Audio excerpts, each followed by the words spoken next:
Arab tribes who lived just before the coming of the Prophet Muhammad sallallahu alaihi wasallam. When those Arab tribes would send an army to conquer another town, they would enter into various valleys and climb various mountains. Whenever they would descend into a valley, the Prophet ﷺ told us the jinn in the valley would flee. And that's normal. It's a normal reaction of a lot of animals, right? Just generally, if you come across a big army, even human beings, you come across, you're sat sort of in your little tent camping somewhere out in the park, and a huge army of people, heavily armed, sort of storming their way towards your tent, you're likely to get up and run. And that is the reaction of the jinn. However, what did these tribes used to do?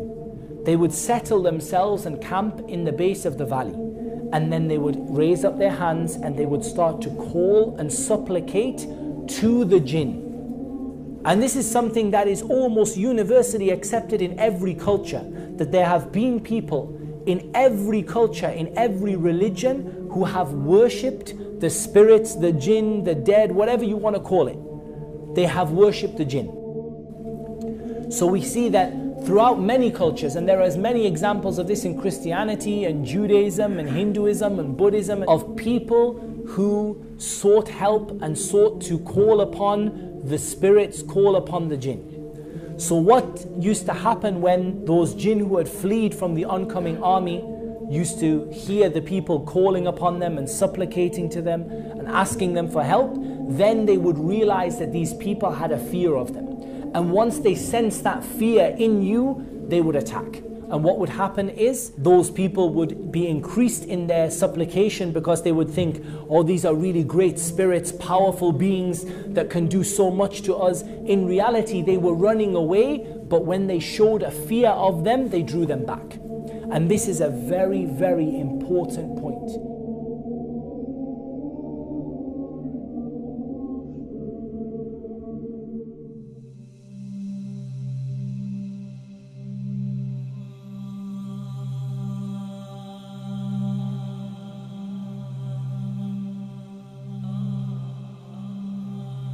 The jinn have certain abilities which may appear to us to be supernatural. And this is where we start to delve into the realm of the paranormal a little bit. And that is that the jinn clearly have abilities that to us appear to be supernatural. And this is where you get sort of the supernatural and the paranormal, and the lights flick on and off and the doors open and the windows open, there's nobody there. The jinn do have abilities that seem to us to be supernatural. But I want to actually get you away from thinking in this way. I want you to actually stop thinking of the jinn as all-powerful, supernatural, incredible beings. At the end of the day, when you see many different animals and they have an ability that you don't have, you see the greatness of Allah and the creation of Allah, but it doesn't surprise you. When I tell you birds fly through the sky, you don't get nightmares for 3-4 days. When I tell you that fish swim to the depths of the sea, it doesn't terrify you. So you shouldn't be surprised that there is a creation from the creation of Allah that is able to do these things. Some of them are able to fly, but the birds can fly, so that's no big deal. Some of them are able to sort of take different forms, and that's something that is different for us. But again, it's simply what Allah has given them the ability to do. And we see certain animals that are able to change their color, able to change their shape to a certain degree, that are able to camouflage themselves. And again, this is something from the creation of Allah, and it makes us recognize the greatness of God and the creation of God. But it doesn't necessarily terrify us, and it doesn't make us fall into paranoia and various other things. So we should be very careful with the jinn, that when it comes to the jinn, we recognize they are simply a creation from the creation of Allah.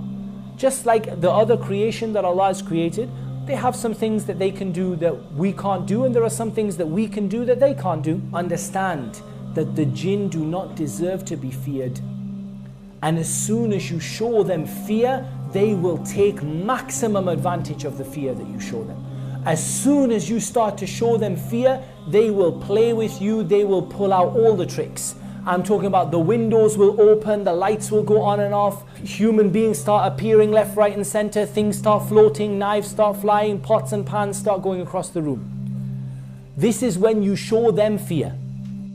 When you don't show them fear, when you show them that you understand that they are simply a created being, you know, if they throw a pan across the room, I'd be tempted to pick the pan up and throw it back and say, you can throw the pan, I can throw the pan. As soon as you do this, they will stop messing around, generally, and they will stop causing you, you know, these kind of creepy paranormal type things that happen. Generally, they happen when people give them more respect than they deserve. They are intelligent beings at the end of the day. They have an ability to think.